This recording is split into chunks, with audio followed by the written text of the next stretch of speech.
Hi everyone, it's Thursday night, it's time to sew. Let's get started. So welcome everybody. What are we going to do today? So today is going to be kind of a short one because I'm kind of scatterbrained and I learned so much at Baby Lock Tech. My head is totally spinning and I'm getting confused, which is easy for me to do. And what we're going to do is something that I learned at Baby Lock Tech from Deb Canham with C-A-N-H-A-M. She's an amazing teacher, and if you ever seen her Facebook group, you know, she's amazing. She's got, you know, free webinars and whatnot all the time. She also has paid Zoom classes, and she's a wonderful, wonderful instructor. And I learned something from her, and that is how to put your binding on a quilt with your serger. And it's like, whoa, game changer, total game changer. Okay, so what the secret is, okay, is you're going to be using,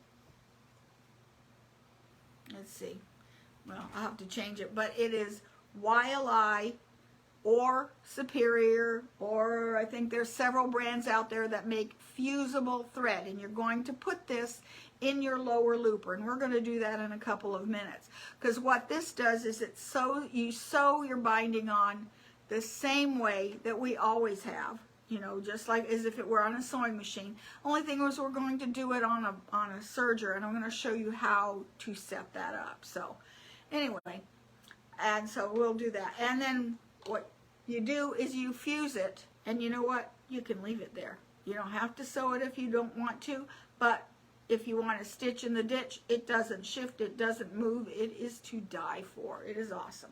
So anyway, so let me change this camera. You can buy this in big cone form. I just don't have any. I need to get some because, yeah, I don't have any. I just have this one cone. It is a thick thread. See, it's a relative, there it is. It's a fairly thick thread. And in fact, it's a little thicker than a woolly nylon. But yes, you can use it, and what we're going to do is put it in our lower looper. I'm going to set this machine up for a 3-thread wide looper. So, because what I want is a 1/4 inch, I want a 1/4 inch seam. So anyway, this, let's see, did I do it already? I think I did. No, I didn't. It's right here. My jet air threading didn't like that at all. If you don't have a jet air serger, yeah, you can do it on any one. It'll work on any of them. However, the good thing about a jet air threader is that they're a lot easier to use. Trust me, I've had a serger since 1977. It had one color of thread. It never changed stitches or anything else unless it went to the mechanic. It was that, and it was a Baby Lock. Oh my God, that was the most dependable machine, but it was hard to thread, as all the manual thread ones. So what you do is you're going to take a piece of regular thread, regular serger thread, nothing special, about 1 yard long. You're going to put the two cut ends together. I'm going to lock down my threading tubes, okay? And I understand that, who is it, Bernina, Brother, and Juki, a lot of them have some of this jet air going on with their machines. Well, they're going to thread the same way at the loopers. Is it a Baby Lock? No. It's okay. Alrighty, I'm just going to feed that in there. Lock down my threading tubes. And I'm going to shoot I'm going to shoot it through. Okay, it came through over here. So I am going to put this cut in. I want about 18 inches of thread left at the end. I'm going to put one loop into another, overlap it by about 3 inches, and give this a pull. Pull that. This is called a thread cradle, and that's what I use to thread this. Okay, awesome. Okay, I have set up my stitch selector, which is on this side. Some of the machines, they're in the front.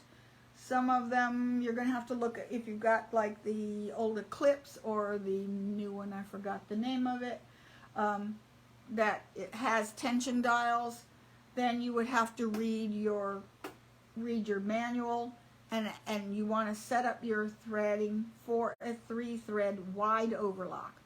So this is my lower looper.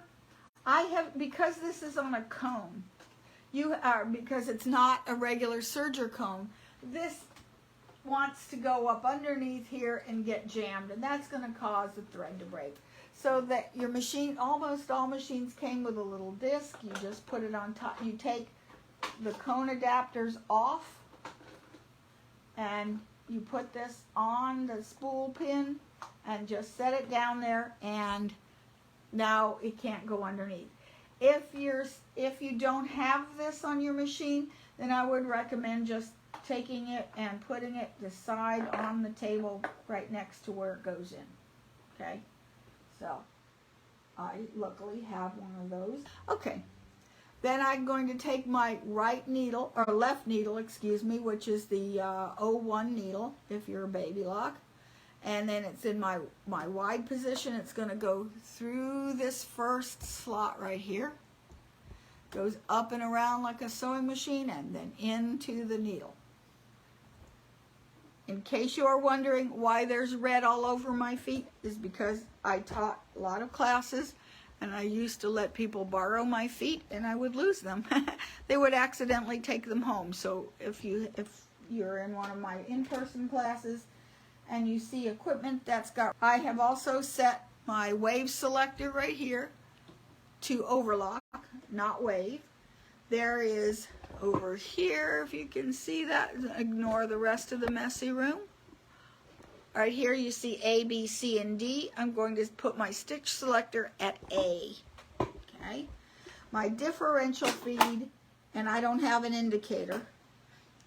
I broke my door, so I had a door replaced and they didn't put the markings back on it. But I should just mark it, because if I go all the way down and come up 2 clicks, that's neutral, and that's where I want to be, at neutral. Okay. You want to do a test because you may have to loosen the pressure on the presser foot because we're dealing with pretty thick stuff. I usually don't have to, but if you want to do a test, if you find it's feeding kind of chunky and it's not wanting to feed through, it's one of 2 things. You've got too much pressure up here, or your blades are dull. I found out dull blades on your serger causes feeding problems, big time feeding problems. And you find it, and you may not even notice if it's chewing, you know. So, okay. So, I'm just using an open toe foot, but any of your favorite feet will work fine. 7.5, which is the widest it'll go. If you see 2 numbers, you see how this one says 7.5 and it's hard, well, it'll go over there. 7.0 and 4.5. What that is the distance between the large number is between the left needle and the blade, the cutting blade, and the small one is if you're just using the right needle and the cutting blade. Because notice what happens. See how that goes back and forth? So as you change your stitch length, this blade moves back and forth. But I want it out because does it matter if it is just a 1/4 inch seam? No. Whatever you do, you want to do it consistent. So if your serger, and I don't know if you've got a different brand, if your serger is doing a 3/8 inch seam, fine. Just so you're binding on 3/8 and measure it accordingly. Okay, also my stitch length that I've got at 2.5 to 3. My blade is in the up position. I could, in this model, if I lock it down, it goes completely out of the way. Well, you know what? I'm not going to cut, but I want that blade. Oh, it helps to unlock my threading tubes. I want my blade to be up so I can use it as a guide. Okay? And I have a size 14 needle in here. So remember, you want to match your needle to your thread. Most of the time with a serger, you're going to use a size 11 or a size 14 needle. I have cut my binding 2 1/4 inches. And yes, I told you last time I like it at 2 1/8. Well, I'm going to make this a little bit bigger because my seam is slightly bigger than 1/4 inch. The other thing too, a lot of people say they don't like to put they're binding on with the serger because the thread adds a little bit of bulk. Doesn't add enough bulk to make any difference that I could tell. In fact, it seemed to fill it a little nicer. Does it wear more easily because of the threads? I don't know. We'll find out, won't we? Since this is new to me even also.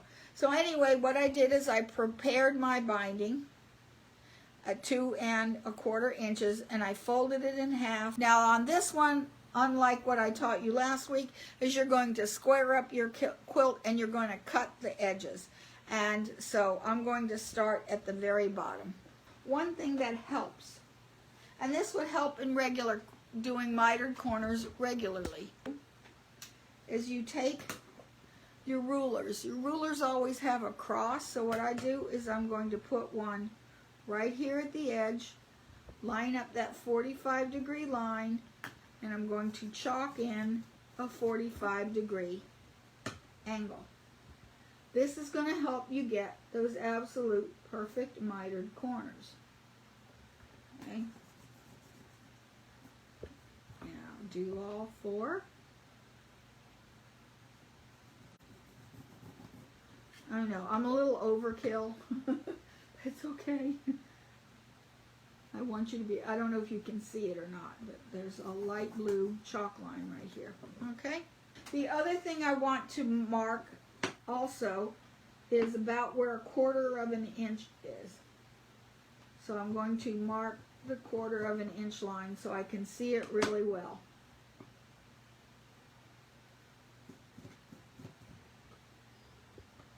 I probably should have done this on lighter fabric.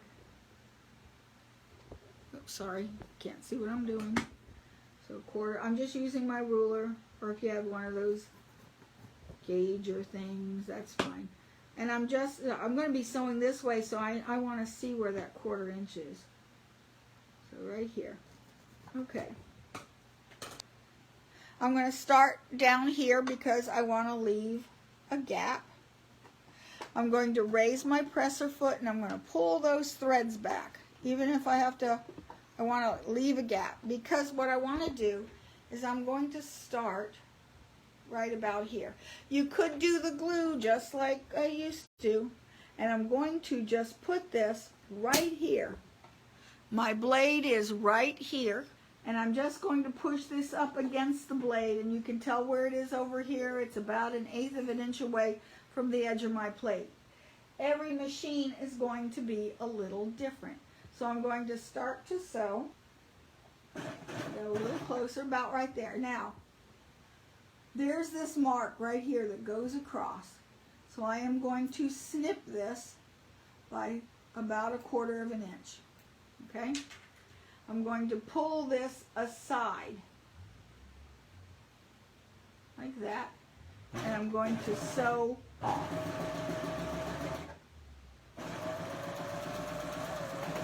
Clip my threads. Now I have got that fusible thread in this lower looper. Now in order to go to the other side, I have this line that I drew. I don't know if you can see it. So I am going to put my fold right up along that line. If you will notice that this edge is perfectly straight, then I'm going to fold this over. If you want, you can pin it. You can pin it while you are getting ready to stitch. Okay, I'll put this right here while I'm twisting and turning and doing whatever. Okay, but I'm not going to leave it there. So I'm going to put this right up under the needle, right next to the needle, and pull that pin out. Do not keep going, alrighty? And then it starts to stitch. And I'm just going to go straight. Okay, and I'm getting close to this side. Okay, again, I am going to clip. Find that line. Usually I find the line that I drew 1/4 inch away. There's my stitching line where it's going to be, and I just simply clip. Pull it away. Stitch off.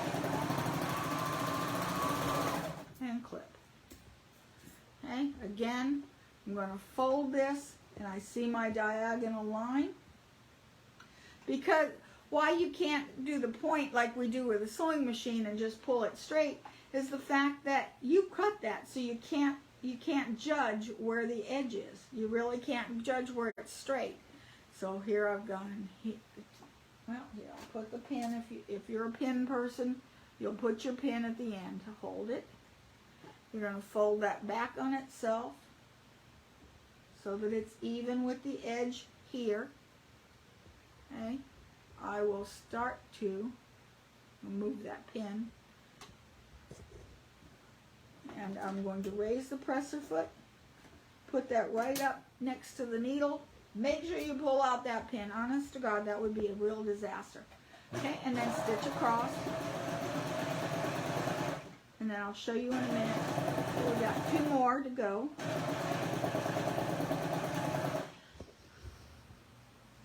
Why I don't get buckling and shifting as much with the serger that I do with a sewing machine is because of the way the feed dogs work. In a sewing machine, feed dogs, there's only one, and it pushes it all the way up underneath the foot. Well, the difference between a serger is that you have feed dogs that push the fabric into the needle, and you have another set of feed dogs that pull it out from the back of the needle. So therefore, if you're getting a little bit of cupping and whatnot, you can compensate for it. Okay, again, my scissor, there's my line. It takes a couple seconds to draw these lines, but oh, yeah, that's sweet. So, okay, switch off. What? Come here. It wasn't cut, that was just me. Okay. Again, fold that. Here's my 45-degree line. You can finger press it, go back. Usually I will pin it while I'm shifting. Like I usually will pin that right here, okay? That gives me the ability to flip and turn and adjust this thing with one hand. Okay, right up against the blade.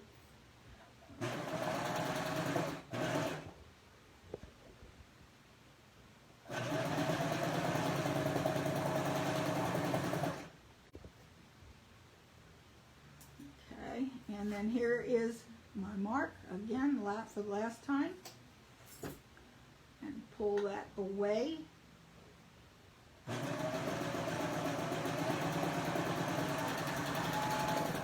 One more start. Okay, last diagonal line right here. Flip it over, line it up. I like lost all my pins. They're all over the floor.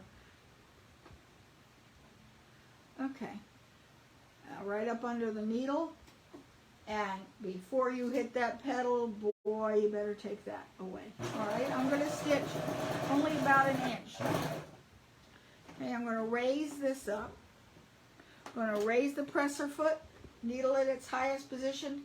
Give your needle some slack, pull straight back. And then you can take your needle and just chain off. Okay? And you're going to cut. All right. Okay, now we need to join these 2 ends, and we're going to join them in the same way we've always joined them. So let me scoot this back. And then this has to be done on a sewing machine. Sorry, folks, I wish it didn't. But, and yes, could you do it with the chain stitch? Yeah, but the problem with a chain stitch is it leaves bulk in the seam. I don't want that bulk there. Okay, so I'm going to use my glue. And if you missed this or you didn't see last week, I'm just putting a little piece of glue here. Yep, I didn't turn my iron on. Okay, by the time it'll be fine. Okay, I'm going to lay this across so that it's straight and even. I'm going to hit that with an iron. Because that glue, what I'm using is Elmer's washable school glue. You can also use that Roxanne's glue, that works fine. Okay, I'm going to cut this. Okay, here's my other end of my folds. I'm going to cut that about an inch bigger. Okay, I'm going to open this up, and I'm going to put glue on the other side. It's just this is just a tiny little bead of glue, nothing much, and it washes out. Again, heat set it down, and yeah, I'm doing it on my table, but it's okay. I like to live dangerously. Besides, if I burn it, I just get a new table, right? Yeah, no, but you know, that's what I tell my husband. He goes, yeah, I don't think so. Okay, so then I'm going to pinch these together and just put a pin here just to hold it and keep it from making me crazy. Get some of these threads out of here. Got too much thread. It does help to cut the thread tails. You don't have to turn them in. You don't have to tie them off. You don't have to fray check them. Just cut them. Okay? Okay. Alrighty, so now I'm going to open this up. And I'll start way inside because you can sometimes have glue adhere all the layers together, and I don't want it to do that. And then I come to the other side, open it up, and then carefully, okay, why are you stuck? There, okay.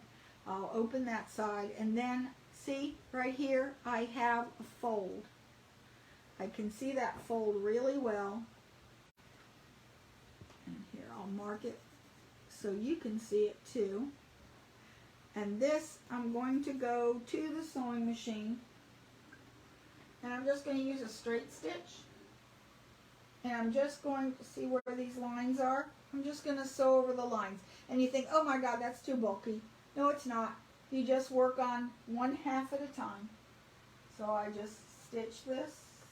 There we go. Okay, I'm just sewing to this line here.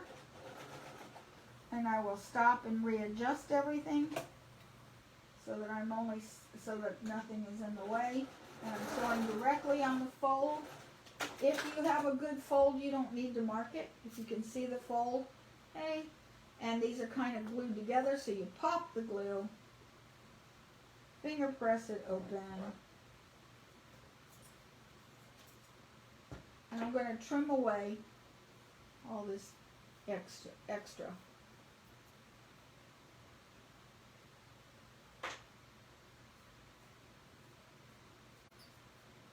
I want to give it a good finger press, open, like that. Pop it closed. If you feel like you need to glue this down, by all means, since I stretched it all to death, I'm going to glue that down. I'm going to hit that with some glue because I really stretched it bad.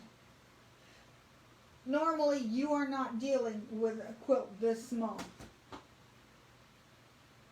Okay, alrighty, let's set that like that and press it.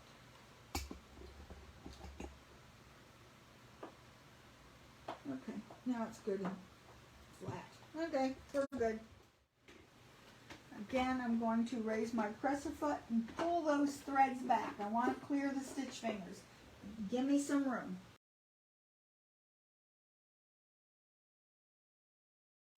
So I'm just going to raise this underneath, overlap that by about 1/2 inch, and just sew across.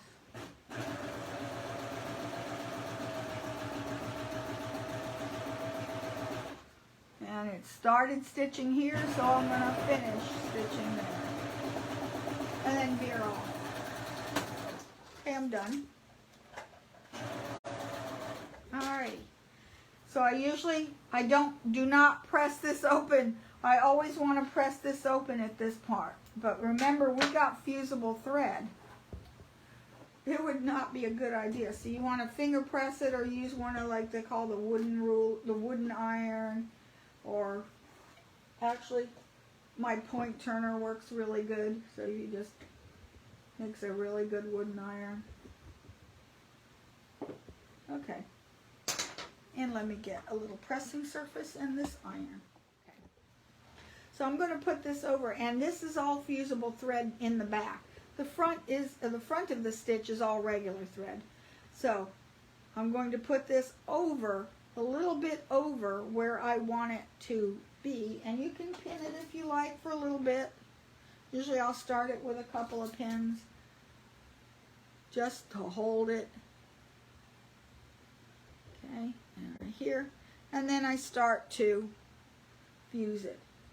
Now if you are going to put your iron on top of your pins, make sure you're using glass head pins because that plastic will melt.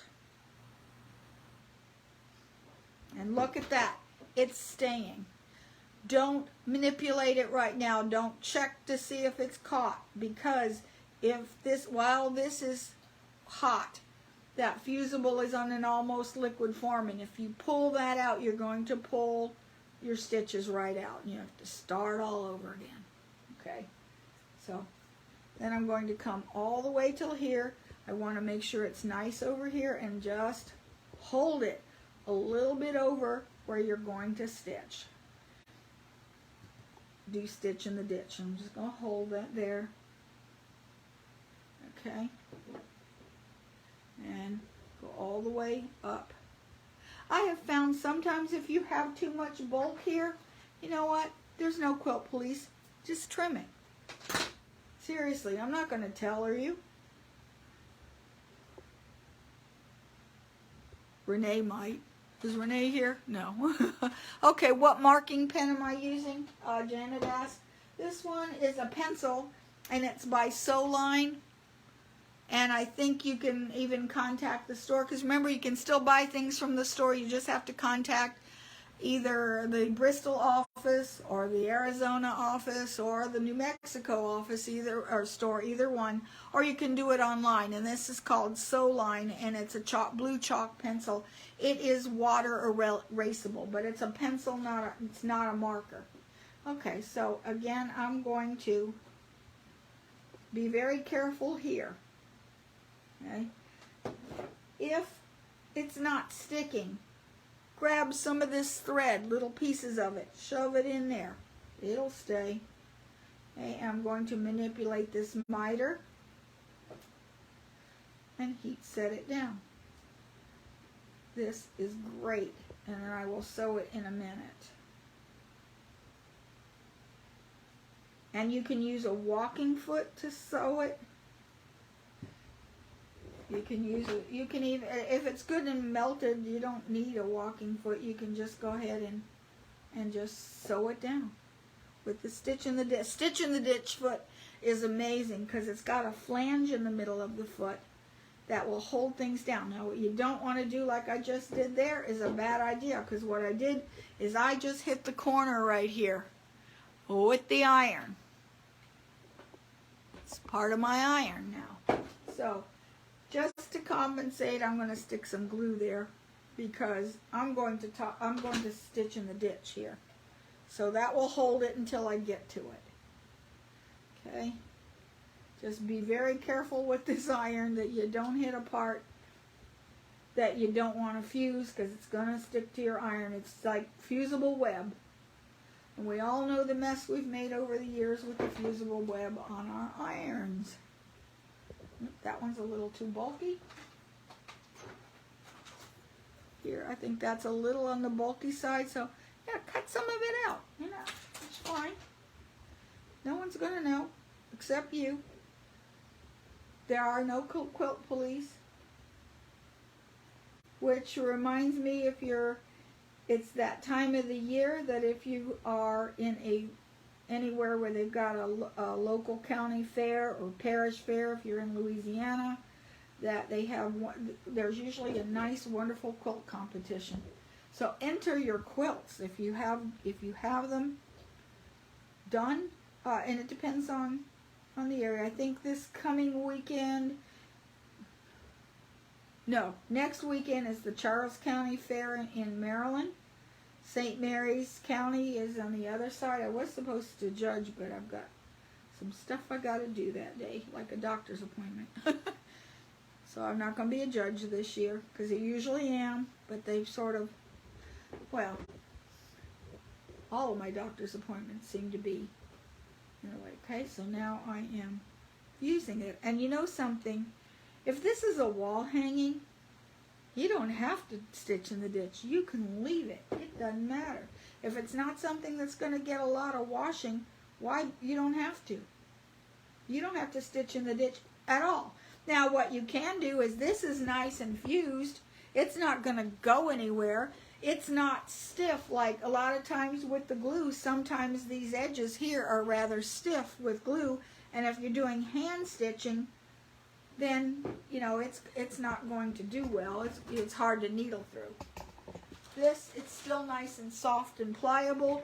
I could hand stitch it if I was being my normal anal retentive self, but I am going to stitch in the ditch, and I'm not. Now ideally you would have the stitch in the ditch foot is great, but it's on the other side of the room with my other machine, and this is a sample, so I'm not going to use the stitch in the ditch foot. I'm just going to use a regular 1/4 inch.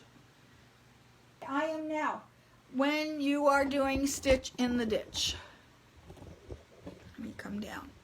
Like I told you guys, it's easy to do but hard to master, because if you stitch in the ditch, you don't see it, and I'm using white thread, but you could use, if you're really concerned, use invisible thread. That will work really well too.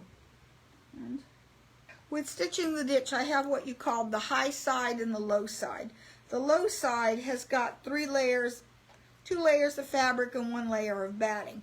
The high side has 1, 2, 3, 4, 5, 6 layers of fabric and 1 of batting, and therefore if you make the tiniest of stitch on what I call the high side, you're going to see it even if you're using invisible thread. And I am stitching, it's better to err on the low side. If you're not getting that exact, then it's better to err on the low side, and I've erred some. I'm going to err here on the high side, and so I want you to see what happens. Okay, you can pivot.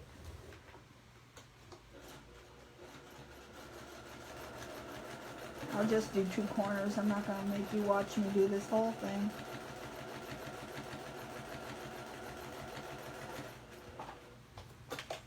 Okay, I'll do part of this seam. A lot of times with the stitch in the ditch foot, it's got that flange, so it helps to ride right along this sewn edge, and it does help you a lot. There's also a bi-level foot that you can use. I've never used that one. Okay, there. All right, let's take a look at this really closely here. Okay, if you can see, I don't know if you can see it, right here I have some stitching on the low side. But look, I have, and if you can't see it very well, well, here's some I did on the high side. You can see that. And that's white on white, and you can still see it. Hopefully you can still see it on the camera. Look at this one over here. I can't see, and look, I've gone in like a good 1/16 of an inch, and only if I pull it away do you notice that I have stitching here. But I have literally stitched over by 1 thread here, and you sure do see that. So it takes a little practice to do stitch in the ditch. So, but look at the back. The back is all caught very evenly and very nicely because of the fact that I can see where it's going to go. I know where that last bit, like when I was gluing it down, I know where that last bit of stitching is, and I know that, in fact, that one's a little high. Scoot that back that way. I know that it's going to cover, it's going to catch, there is no doubt. If you want to come back and sew your miters closed, hey, go ahead. But, you know, for a utility quilt, that's not necessary. Okay, now, someone has asked, why don't we just use that thread in a regular sewing? So I wound the bobbin with it, and let's see what it does. Okay, I'm going to take out the regular thread, and I'm just going to put this into the bobbin. It is thicker thread, so I have got to loosen this tension. I know that's why it was dragging when I did the sample. Okay, I did it about a 1/4 turn, and oh wait a minute. Okay, I'm still feeling a lot of tension coming from there. But before it was so tight, it was horrible. So anyway, I'm just going to put this in. And also, you see how I'm holding this like this? That's fine for transporting it, because what that does is it's got the little clamp on the side so that you don't dump it out. So you're going to come close, and the opening on this machine goes to the top. Once you feel the spot, let go of that latch. There we go. And once you feel the spot goes into, and then you'll know when you hear the sound on this machine, because it's a rotary, regular oscillating bobbin, just as you see on the long arm machines. And then I'm just going to push it and you'll hear this. Listen. Once you hear that click, you know it's in right. If you don't hear a click, it's not in right. Okay, so I'm going to bring that bobbin up to the top. Okay. I'm going to lengthen my stitch length a little bit so I can get more surface there. More thread surface. Okay, so, yeah, we'll go this way. Okay, I'm just going to sew a generous quarter. And I've cut this 2 1/4. So I'm doing a generous 1/4 inch seam.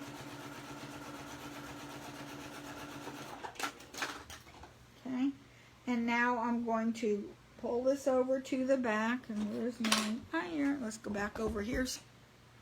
Okay, so I'm going to finger press this, fold it under, and then it's over here. Okay, and I don't want that all over my iron, so I'm going to clip these threads, because these will melt to your iron. You can get some decent iron cleaner at Walmart, or you can order some online from the store, or go to any of your local fabric shops and get. I like the Dritz iron cleaner. It just works the best. It's old technology, but it works great. Okay, I'm going to hit this with the iron and just fold. See, my line is right. You can't see that. The sewing line is right here, so if I cover it, I know I've got it. And it is sticking. For now, it's sticking. And okay. And I just felt a piece of good stuff go on my iron. No, it didn't. It was just, okay, it did stick. Okay, now if you're very careful, no, I don't think it even matters if you're careful, and I'll show you why.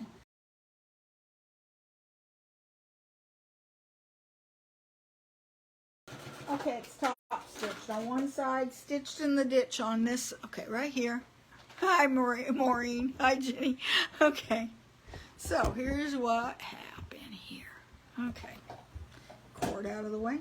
Okay, over here where I stitched in the ditch down here, it pulls away completely, and it did catch on that wrong side, or on the back side. But look over here, it's pulled away from the front side. So if you're going to use regular sewing machine, you are not be able to stitch in the ditch. You have to top stitch the edge. And yes, there's nothing wrong with that. That looks fine. And it's not pulling away from either side. So that's the verdict on using that thread in your sewing machine to fuse down your bindings. It just works a lot better in a serger. Okay, any questions? So I think it does wrong one. I think it does a decent job, and it would be good for a utility quilt or for a placemat or something like that, something quick. It's a lot quicker than hand stitching it, and it's even a lot quicker than the glue, because you don't have to come back and glue it. You just sew it down. Works really good. I keep my wool press pad under 2 cedar planks to keep the moths away. I've never had any trouble with moths on my wool pads. I have had it in my closet with my Bolt of suit wool fabric, but it's old and I haven't had any problems, and I just use that to do for samples, like to show how to sew on a pocket and that kind of thing. But yeah, that's a good idea under 2 cedar planks. So, okay, you guys have a great weekend. If I don't see you Saturday morning, happy sewing. And by the way, it is National Sewing Month. Talk to you later. Bye.